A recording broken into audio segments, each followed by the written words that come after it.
Alors, pour l'examen de juin, vous devez faire au départ du document que vous êtes en train de travailler.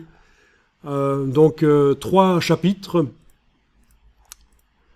comme ça. Et il vous faut 3 sujets, mais qui sont communs, qui ont proches, similaires. Par exemple, vous allez faire, chaque chapitre, ça va être, par exemple, vous allez parler d'un boxeur connu, ou d'un style de vase chinois connu, ou d'un félin connu, peu importe. C'est vous qui allez choisir en fonction de ce que vous voulez apprendre aussi. Vous allez pouvoir choisir un sujet qui vous intéresse. Ça peut être des jeux vidéo d'un même éditeur de jeux vidéo. C'est extrêmement vaste au niveau des sujets. Je fais exprès que les sujets soient vastes. Comme ça, vous allez pouvoir vous cultiver en même temps sur des sujets qui vous intéressent et vous n'avez jamais eu le temps de vous y intéresser vraiment. Donc, c'est l'occasion.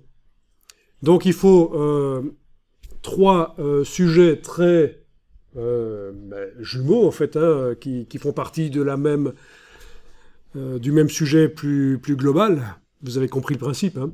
Et vous allez devoir faire par chapitre minimum 6 pages. Donc ça vous fait un livre de minimum 18 pages. C'est pas énorme. Sachant que, voilà, vous démarrez des gabarits pour créer vos pages, ça ne vous demande pas énormément de réflexion. Mais faites quelque chose de varié, avec des images qui sont grandes, des images qui débordent par le côté des pages, des blancs à certains endroits, évidemment utilisation des sous-titres, bon, donc n'hésitez pas.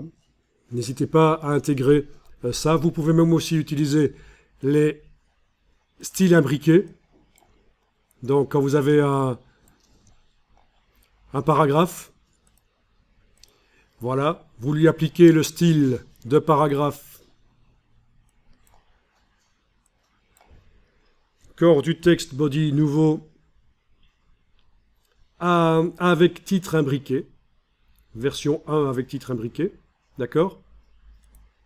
À ce moment-là, comme vous voyez, la totalité du paragraphe subit le style de caractère, un style de caractère qui est imbriqué, lequel, quand on double-clique ici à droite du style paragraphe et qu'on va à la rubrique, donc je suis dans le style de paragraphe corps du texte body nouveau, version 1 avec titre imbriqué. Quel est le titre imbriqué? C'est indiqué ici dans lettrine et style imbriqué.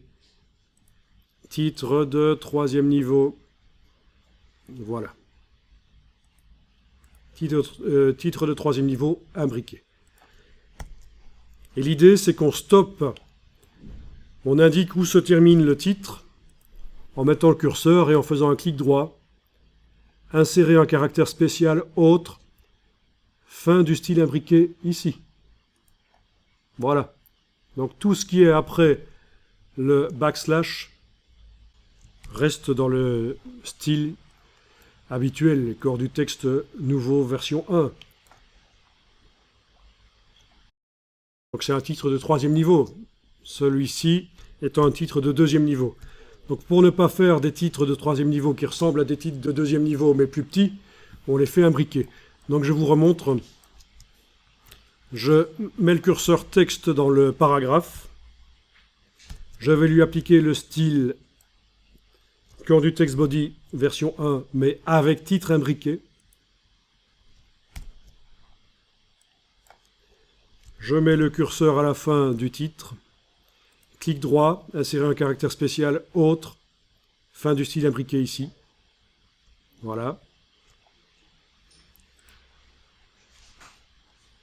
Après la balise, là, je mets un espace éventuellement, et puis je vais insérer par le menu texte glyphe, je vais insérer la police Zap Dingbats.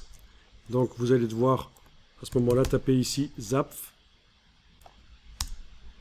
touche entrée, et vous avez toutes les choses spéciales qui peuvent servir de balise visuelle de fin de titre imbriqué. Voilà. Après, rien n'interdit d'utiliser aussi ça par copier-coller. Sélectionnez tout ça, la balise après le haut là et les espaces, copier. Allez dans n'importe quel paragraphe, appliquez le style de paragraphe avec titre imbriqué. Et puis à la fin du mot qui est le dernier mot du titre imbriqué, vous allez coller, et voilà. C'est plus rapide. Une fois que vous l'avez fait quelque part, vous pouvez le copier-coller. Il n'est pas obligatoire d'utiliser les titres imbriqués, je vous montre juste qu'ils existent dans le document et que ça peut être sympa.